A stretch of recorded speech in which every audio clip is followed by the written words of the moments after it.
कार्तिक पूर्णिमा के दिन श्री हनुमान जी महाराज का प्राकट्य हुआ।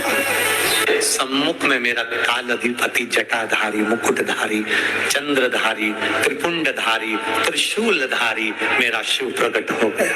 मेरा शंकर सामने। अंजना, तेरा विश्वास मेरे प्रति बहुत है, क्या चाहिए बोल। अंजना कहती है मेरी संतान नहीं है, औलाद नहीं, औलाद नहीं। पर अंजना, तेरे भाग्य में संतान का सुख नहीं। अंजना, तेरे भाग्य में संतान का सुख नहीं। अंजना माता ने कहा मैं वैकुंठ लोक गई, वहां पर भी ये सुनने को मिला। मैं ब्रह्म लोक गई, वहां पर भी ये सुनने को मिला। मैं इंद्र लोक गई, वहां पर भी ये सुनने को मिला। इसलिए मातंग बाबा के कहने पर मैंने आपकी आराधना करी है और मैंने सुना है देवता देते हैं पल्ला झाड़ कर और महादेव देता है छप्पर फाड़ कर।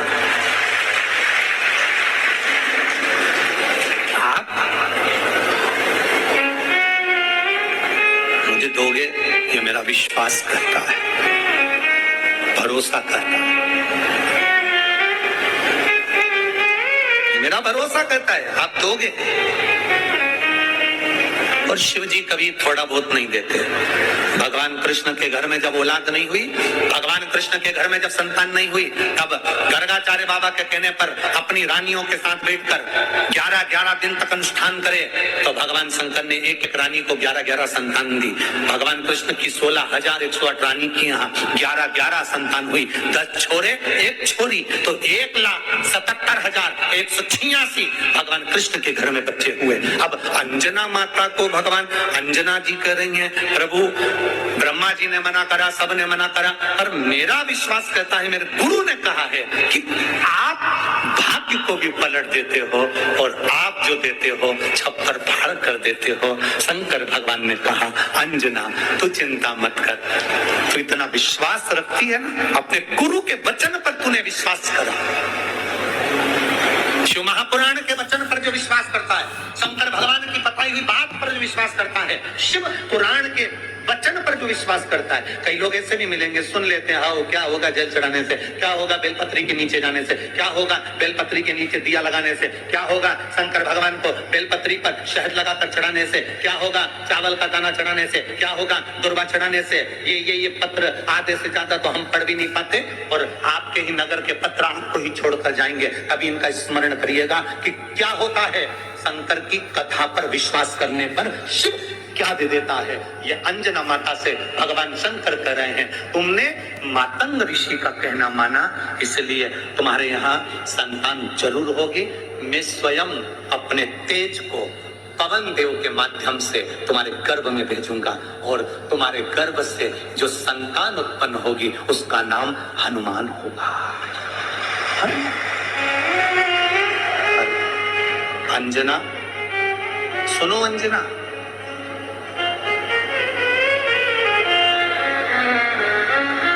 अंजना सुनो,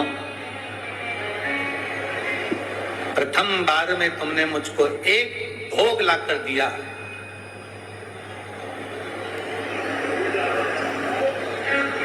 छप्पन भोग में से प्रथम भोग मुझे ला कर दिया और आखिरी के 5 भोग रह गए थे। इसलिए अंजना तुम चिंता मत करना, तुम्हारे गर्भ से भी केवल 1 पुत्र नहीं, तुम्हारे गर्भ से 6 पुत्रों का भी जन्म होगा। और समय आया और उस समय के अंतर्गत मां के सुंदर आनंद से पवन तनय संकट हरन मंगल मूर्ति रूप राम लखन सीता सहित हृदय बसौ। शिव के एक अंश मात्र, शंकर का एक स्वरूप माता अंजना के गर्भ में पहुंच गया।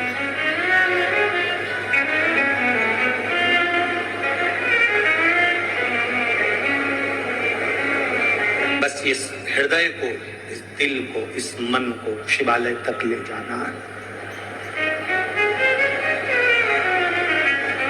और जब ये मन, जब ये चित्त शिवालय तक पहुंच जाए तो समझ लो कि तुम्हारी जिंदगी की सार्थकता हो गई।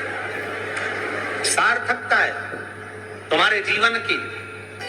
पार्वती जी चली गई, शिव जी ने पूछा क्या चाहिए अंजना को? अंजना को पुत्र चाहिए। किसके जैसा? आपके जैसा। शंकर भगवान बोले मेरे तेज पुंज को अंजना अपने गर्भ में धारण नहीं कर सकती,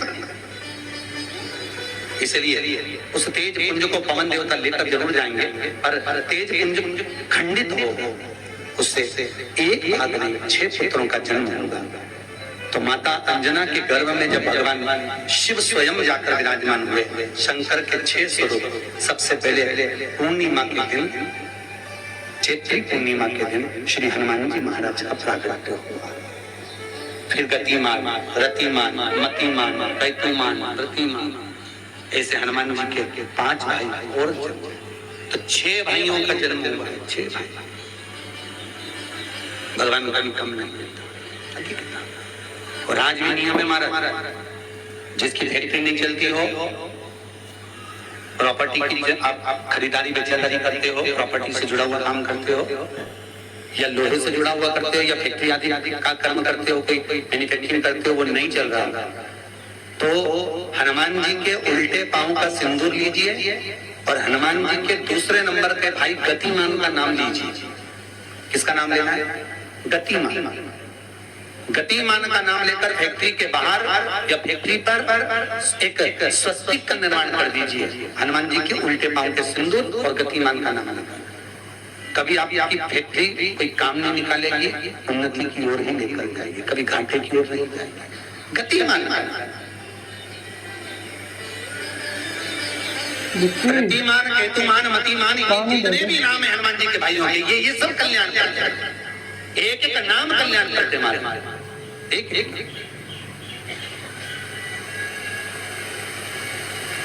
महाराज। वो जिन बच्चों को निमोनिया हो जाता है, वो सर्दी का कोटा रहता है, बहुत सर्दी बच्चों को बनी रहती है, तो हर दिन 5-10 दिन में बाकी तोड़ के डॉक्टर के पास लेके जाओ, फिर डॉक्टर के पास ले। वैसे तो डॉक्टर के पास बच्चे आजकल के जमाने में जाते ही जाते हैं, हर 15 दिन 20 दिन में। तो इसके पीछे वो चले जाए। एक हास्य व्यंग में हमसे पूछा किसी ने, महाराज जी आज के बच्चे बार बार हॉस्पिटल डॉक्टर के क्यों जाते हैं? तो हमने कहा देखो भैया, बच्चा जहाँ जन्म लेता है उनसे प्रेम ज्यादा होता है। पहले नानी के घर में पैदा होता था, इसलिए नानी के घर ज्यादा जाता था। दादी के घर में ज्यादा पैदा होता था, इसलिए दादी के घर ज्यादा जाता था। आज के बच्चे हॉस्पिटल में ज्यादा पैदा होते हैं, इसलिए हॉस्पिटल ज्यादा घूमने जाते हैं। ये हास्य। पर यदि बच्चे को सर्दी ज्यादा होती है, निमोनिया ज्यादा होता हो, ठंडा का कोटा ज्यादा रहता हो, तो पीपल के 5 पत्ते महाराज उस पर घृत लगाकर हनुमान जी के तीसरे नंबर के भाई व्रतिमान का नाम लेकर, व्रतिमान का नाम लेकर बच्चे की छाती पर एक वस्त्र से उसको बांध दीजिए, रात्रि भर बंधे रहने दीजिए महाराज। और बांधना कौन से दिन है? 12 तिथि को, बस एक बार बांधना, उसके बाद सर्दी का कोटा नहीं रहता, बच्चा स्वस्थ अपने आप में।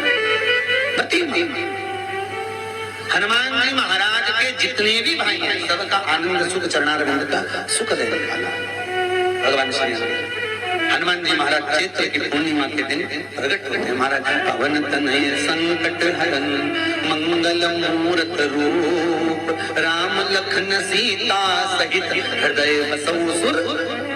श्री हनुमान जी महाराज का प्रागट्य होता है, चारों तरफ सुख ही समाहित हो जाता है, आनंद ही आनंद स्थापित हो जाता है चारों।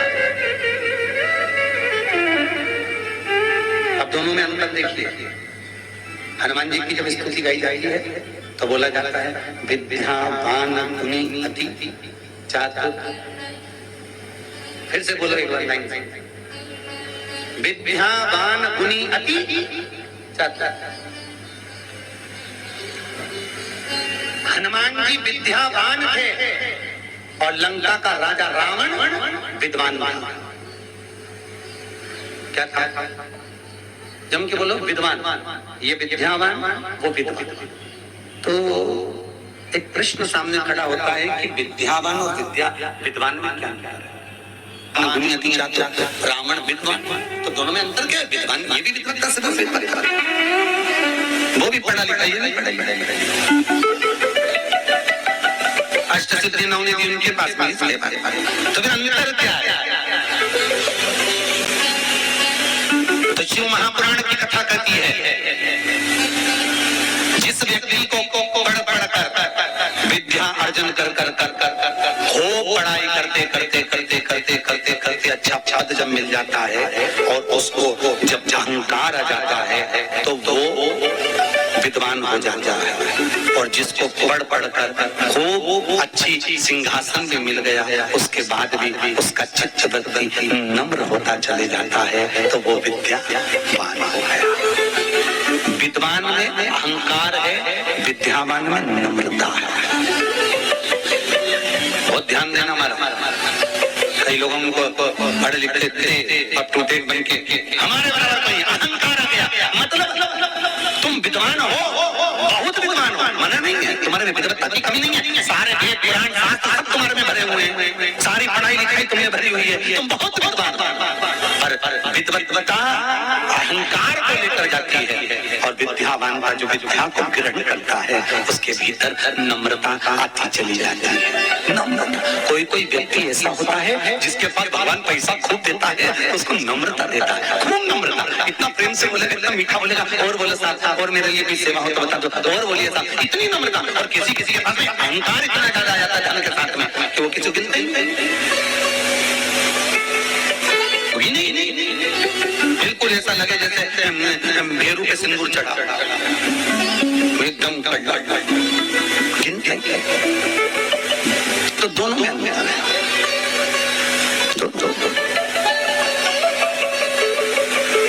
नम्रता अगर आपके भीतर पढ़ाई लिखाई के साथ में विद्या के साथ में आ रही है तो समझ मत कितना सुंदर कहा रामकृष्ण परमहंस जी ने। रामकृष्ण परमहंस जी से स्वामी विवेकानंद जी ने पूछा, आपकी निगाह में खूब पढ़ा लिखा व्यक्ति कैसा होता है? रामकृष्ण परमहंस कहने लगे, जीरो। कैसा होता है? शून्य। स्वामी विवेकानंद ने फिर रामकृष्ण परमहंस से पूछा, आपकी दृष्टि में बहुत पढ़ा लिखा, बहुत पैसे वाला धनपति व्यक्ति कैसा होता है? रामकृष्ण परमहंस जी ने कहा, डबल शून्य, डबल जीरो। स्वामी विवेकानंद जी ने फिर पूछा रामकृष्ण परमहंस जी से, गुरुदेव आपकी दृष्टि में पढ़ा लिखा व्यक्ति, बहुत धनपति, सब ज्ञान में निपुण, वो व्यक्ति कैसा होता है? रामकृष्ण परमहंस ने कहा, ट्रिपल जीरो, 3 शून्य। स्वामी विवेकानंद ने कहा, गुरुजी अगर ये सब शून्य की गिनती में आ गए तो कीमत किसकी होगी? रामकृष्ण परमहंस जी ने कहा, सारे ज्ञान प्राप्त करने के बाद जो झुकना नहीं जानता, नम्रता नहीं जानता, वो जीरो के बराबर ही होता है। और जिसके पास में धन भी है, विद्या भी है, सारी निपुणता है, और जिसके भीतर नम्रता बनी हुई है, उसके आगे एक लगा दिया जाए तो वो करोड़ों की गिनती में हो जाता है। उसके आगे एक कई लोग बड़ी अभिमतता में जाते हैं, मेरे बराबर कोई, और जो मैं करके मर जाता है अगला जन्म बकरा बकरी का हो जाता है, मैं करता फिरता है। छुपकली और बकरा बकरी दोनों पहचान जाओ, बहुत परिचित है। तुम्हारे दरवाजे पर कोई बकरा बकरी दिखे तो समझ लेना तुम्हारा रिश्तेदार आया है। मैं करके मर गया, मेरा घर, मेरी परिवार, मेरा कुटुंब, मेरी घर, मेरी गाड़ी, मेरा बंगला, मेरा करके मरा, बकरा बकरा नहीं तो मैं अभी मत।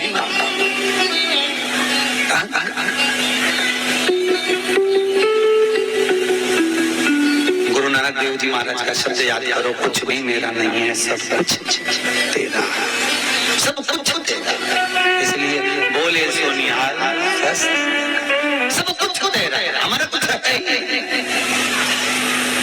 हमारे भीतर कुछ है तो परमात्मा। हनुमान जी महाराज प्रकट हुए और अष्ट सिद्धि, कितनी? अष्ट सिद्धि, नवनिधि, कितनी निधि? 9 निधि हनुमान जी के पास में थी। अष्ट सिद्धि 9 निधि, और उस 9 निधि में सबसे ज्यादा सुंदर निधि जो दुनिया की हित की है वो है नील निधि। कौन सी निधि? 9 निधि में से एक निधि का नाम है नील निधि। बेलपत्री का, चंदन का जो लेपन करा है, देखिए डॉक्टर हनुमान जी के यहाँ पर ये कथा चल रही है। करने वाला डॉक्टर हनुमान जी हैं, कराने वाले डॉक्टर हनुमान जी हैं, और सुनने वाले डॉक्टर हनुमान जी हैं, और बोलने वाले भी डॉक्टर हनुमान जी हैं। कर लिया वो आपको, दूसरे नंबर पर है सोमवार की अष्टमी के दिन का चंदन, जो आपने बेलपत्री के जड़ को घिसा है। फिर कहूंगा, इस बात को विशेष बार बार कह रहा हूं कि हरे पेड़ को मत काट लेना, हरे पेड़ को नहीं। जो पेड़ पूरी तरह से सूख गया, ना पत्ती ना फल, उसको बजा कर देख लो कि ये पेड़ पूरा सूख चुका है, तब उस पेड़ की जड़, जो जिसको लोग काट कर ले जाने वाले हैं, बाहर फेंकने वाले, उसकी जड़। हनुमान जी महाराज को 3 तरह की माला समर्पित होती है।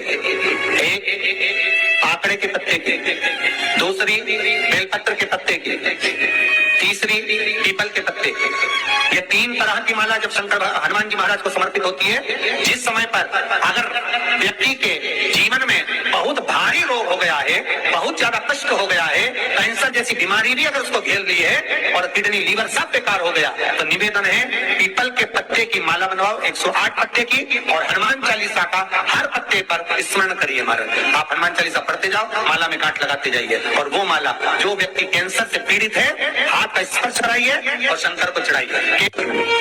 तीसरी है आंकड़े की माला। आंकड़े के पत्ते की जो माला होती है, ये माला कार्य की सिद्धि के लिए होती है। इसमें एक एक आंकड़े के पत्ते पर सीताराम लिखा जाता है। मात्र एक पत्ता ऐसा होता है जिस पत्ते पर सीताराम नहीं लिखा जाता। 108 पत्ते में से एक पत्ता, बस उस पत्ते को हथेली में रखकर उल्टा हाथ आपको रखना है और अपनी कामना कर कर उस पत्ते को बांध देना है।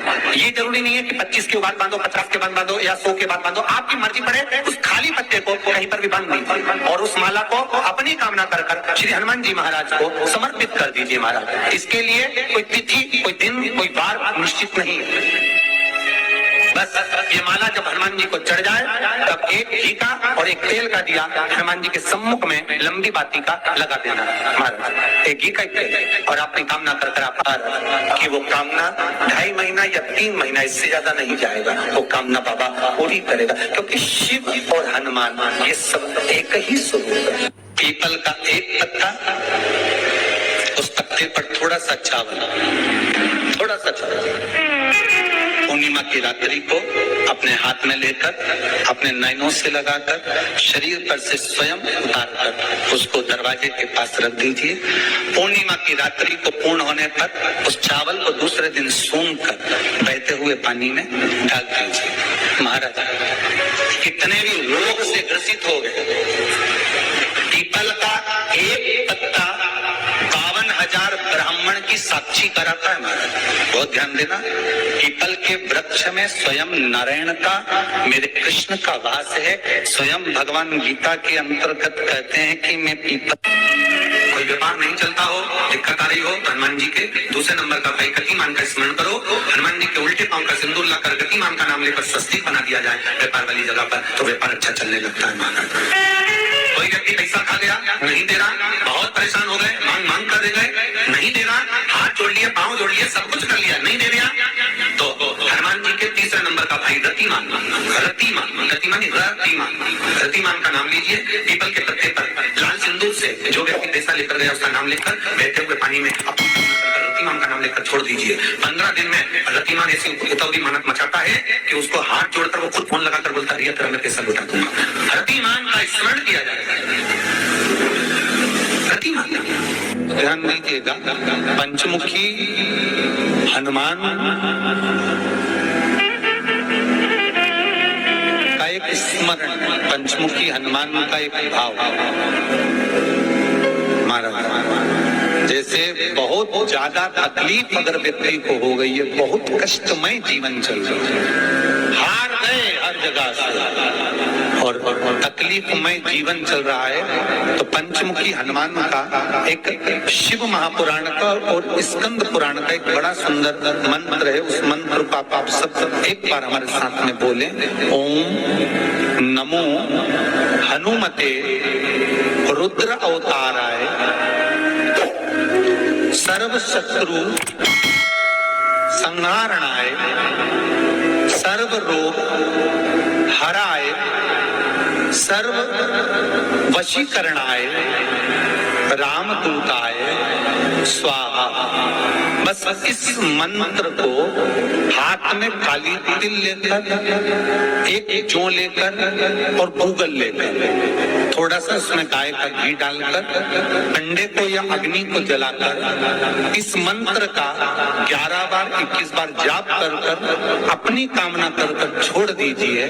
कैसा भी रोग हो, बीमारी हो, कष्ट हो, दुख हो, तकलीफ हो, 21 दिन के अंदर वो आनंद आना प्रारंभ कर देता है। इस मंत्र, स्कंद पुराण का, शिव महापुराण का ये मंत्र मूल पंचा पंचमुखी हनुमान सुख दे। और एक और चीज याद रखिए हमारे, यदि कोई काम के लिए जा रहे हो, कोई व्यापार के लिए जा रहे हो या नौकरी करने के लिए जा रहे हो और लगी नहीं रही, बहुत तकलीफ पा रहे हो, सर्विस ही नहीं लग रही, बहुत कष्टमय हो गया, तो निवेदन करूंगा 5 पीपल के पत्ते पर बेसन के 5 लड्डू घर में बने हुए, गाय के घी के 5 लड्डू रख लो, उस लड्डू के बीचों बीच एक आटे का दिया और उसमें तिल्ली का तेल डालकर इसी मंत्र का प्रयोग कर पंचमुखी हनुमान का किसी भी हनुमान के मंदिर में जाकर, दक्षिण मुखी हनुमान के मंदिर में जाकर उसको रख कर आ जाइए। इसके बाद आप उस काम के लिए जाइए।